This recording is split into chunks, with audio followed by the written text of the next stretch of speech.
ಇವತ್ತಿನ ದಿನ ನಾನು ಮಶ್ರೂಮ್ ಫ್ರೈಡ್ ರೈಸ್ ಮಾಡ್ತಾಯಿದ್ದೀನಿ.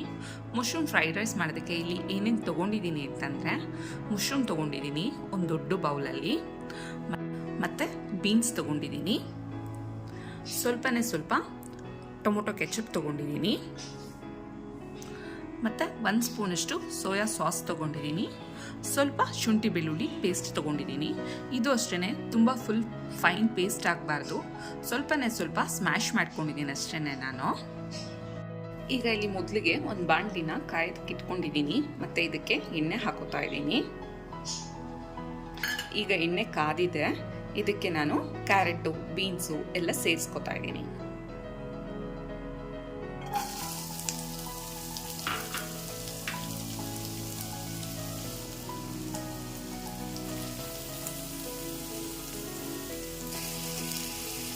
ಮತ್ತು ಈಗಲೇ ಕ್ಯಾಪ್ಸಿಕಮ್ ಕೂಡ ಸೇರಿಸ್ಕೊತಾ ಇದ್ದೀನಿ. ಎಲ್ಲವನ್ನು ನೀವು ಎಣ್ಣೆಯಲ್ಲಿ ಸ್ವಲ್ಪ ಹೊತ್ತು ಹುರ್ಕೋಬೇಕಾಗತ್ತೆ.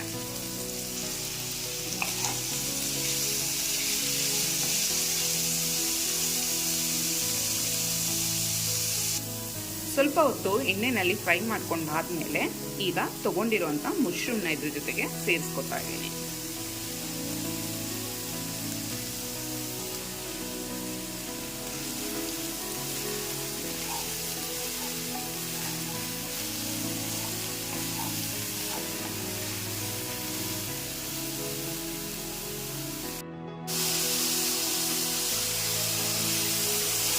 ಇದೆಲ್ಲ ಇದೇ ರೀತಿ ಎಣ್ಣೆನಲ್ಲಿ ಸ್ವಲ್ಪ ಬಾಡಬೇಕಾಗತ್ತೆ.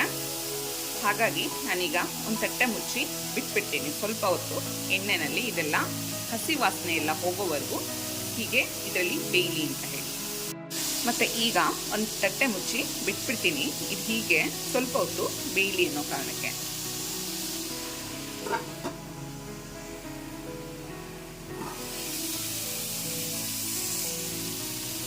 ಮತ್ತು ಈಗ ನಾನು ಶುಂಠಿ ಬೆಳ್ಳುಳ್ಳಿ ಪೇಸ್ಟನ್ನ ಸೇರಿಸ್ಕೊಡ್ತಾ ಇದ್ದೀನಿ.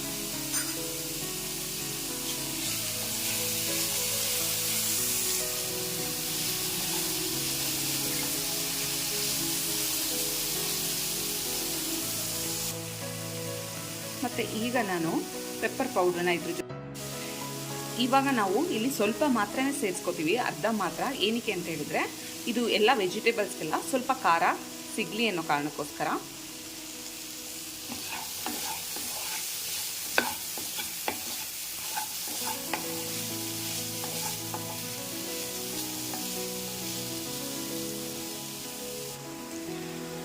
ಈಗ ಇಲ್ಲಿ ವೆಜಿಟೇಬಲ್ಸ್ ಎಲ್ಲ 75% ಅಷ್ಟು ಕುಕ್ ಆಗಿದೆ.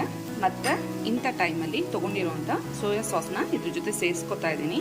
ಸೋಯಾ ಸಾಸ್ನ ಯಾವಾಗಲೂ ಸ್ವಲ್ಪ ಕಡಿಮೆನೇ ಸೇರಿಸ್ಕೊಳ್ಳಿ, ಆದಷ್ಟು ತುಂಬ ಜಾಸ್ತಿ ಸೇರಿಸ್ಕೊಂಡ್ರೆ ಚೆನ್ನಾಗಿರಲ್ಲ. ಹಾಗಾಗಿ ಮತ್ತು ನೀವೇನಾದರೂ ತುಂಬ ಸ್ಪೈಸಿ ಏನಾದರೂ ಇಷ್ಟಪಡಲ್ಲ ಅನ್ನೋದಾದರೆ ಟೊಮೊಟೊ ಕೆಚಪ್ನ ಸ್ವಲ್ಪ ಜಾಸ್ತಿ ನೀವು ಸೇರಿಸ್ಕೋಬೋದು.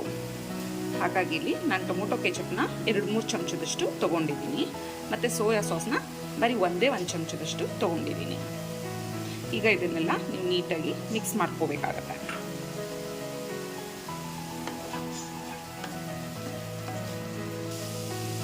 ಈಗ ಇದೆಲ್ಲ ಸಾಸ್ ಜೊತೆ ಹೊಂದ್ಕೋಬೇಕಾಗತ್ತೆ. ಹಾಗಾಗಿ ನಾನು ಫುಲ್ ಲೋ ಫ್ಲೇಮ್ ಮಾಡಿ ತಟ್ಟೆನ ಮುಚ್ಚಿ ಸ್ವಲ್ಪ ಹೊತ್ತು ಬಿಟ್ಬಿಡ್ತೀನಿ. ಈಗ ಇದೆಲ್ಲ ಚೆನ್ನಾಗಿ ಕುಕ್ ಆಗಿದೆ. ಮತ್ತು ಇಂಥ ಟೈಮಲ್ಲಿ ನಾವು ಅನ್ನಕ್ಕೆ ಎಷ್ಟು ಬೇಕು ಅಷ್ಟು ಉಪ್ಪನ್ನ ನೋಡಿ ಹಾಕ್ಕೋಬೇಕಾಗುತ್ತೆ. ಈಗಾಗಲೇ ನಾವು ಮೊದಲೇ ತರಕಾರಿ ಬೇಯೋದಕ್ಕೂ ಕೂಡ ಉಪ್ಪು ಹಾಕ್ಕೊಂಡಿದ್ವಿ, ಮತ್ತು ಅದಲ್ಲದೆ ಸೋಯಾ ಸಾಸ್ ಕೂಡ ಹಾಕ್ಕೊಂಡಿದ್ದೀವಿ, ಅದರಲ್ಲೂ ಕೂಡ ಉಪ್ಪಿನ ಅಂಶ ಇರುತ್ತೆ. ಹಾಗಾಗಿ ಸ್ವಲ್ಪ ನೋಡಿ ಹಾಕ್ಕೋಬೇಕಾಗತ್ತೆ. ಮತ್ತು ಇದೇ ಟೈಮಲ್ಲಿ ಪೆಪ್ಪರ್ ಪೌಡರ್ನು ಕೂಡ ನಾವು ಆ್ಯಡ್ ಮಾಡ್ಕೋಬೇಕಾಗತ್ತೆ. ನಿಮಗೆ ಎಷ್ಟು ಖಾರ ಬೇಕನ್ಸುತ್ತೋ ಅಷ್ಟು ನೋಡಿ ಹಾಕ್ಕೊಳ್ಳಿ.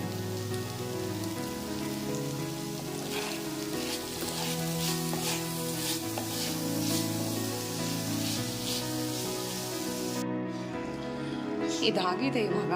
ಮತ್ತು ಈಗಾಗಲೇ ನಾನು ಅನ್ನನ ಮಾಡಿ ಇಟ್ಕೊಂಡಿದ್ದೀನಿ, ಮತ್ತು ಇದು ಆರೋದಕ್ಕೂ ಕೂಡ ಇಟ್ಕೊಂಡಿದ್ದೆ. ಹಾಗಾಗಿ ಇದ್ರ ಜೊತೆಯಲ್ಲಿ ನಾನೀಗ ಸೇರಿಸ್ಕೊತಾ ಇದ್ದೀನಿ.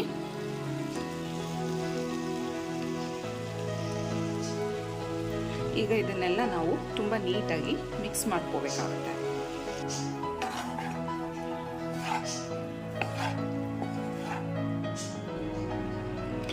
ಈಗ ಇಲ್ಲಿ ಎಲ್ಲ ಮಿಕ್ಸ್ ಮಾಡಿರೋದಾಗಿದೆ. ಮತ್ತು ಫ್ರೈಡ್ ರೈಸ್ ಕೂಡ ರೆಡಿ ಆಗಿದೆ. ನಾನು ನಿಮಗೆ ಸರ್ವಿಂಗ್ ಪ್ಲೇಟ್ಗೆ ಹಾಕಿ ತೋರಿಸ್ತೀನಿ ಯಾವ ರೀತಿಯಾಗಿ ಬಂದಿದೆ ಅಂತ ಹೇಳಿ. ನೋಡಿ, ಕೊನೆಯದಾಗಿ ನಿಮಗೆ ಇದು ಈ ರೀತಿಯಾಗಿ ಬರುತ್ತೆ. ಮಾಡೋದಕ್ಕೆ ತುಂಬಾ ಈಸಿಯಾಗಿರುತ್ತೆ ಮತ್ತು ತಿನ್ನೋದಕ್ಕೂ ಅಷ್ಟೇ ತುಂಬಾ ಟೇಸ್ಟಿಯಾಗಿರುತ್ತೆ. ನೀವು ಒಂದ್ಸಲ ಮನೆಯಲ್ಲಿ ತಪ್ಪದೆ ಟ್ರೈ ಮಾಡಿ. ನಾನು ಇವತ್ತಿನ ದಿನ ಮಾಡಿರೋಂಥ ರೆಸಿಪಿ ನಿಮಗೆ ಇಷ್ಟ ಆಯಿತು ಅಂದರೆ ಮರೀದೆ ನನ್ನ ಚಾನಲ್ನ ಸಬ್ಸ್ಕ್ರೈಬ್ ಮಾಡಿ. Thank you.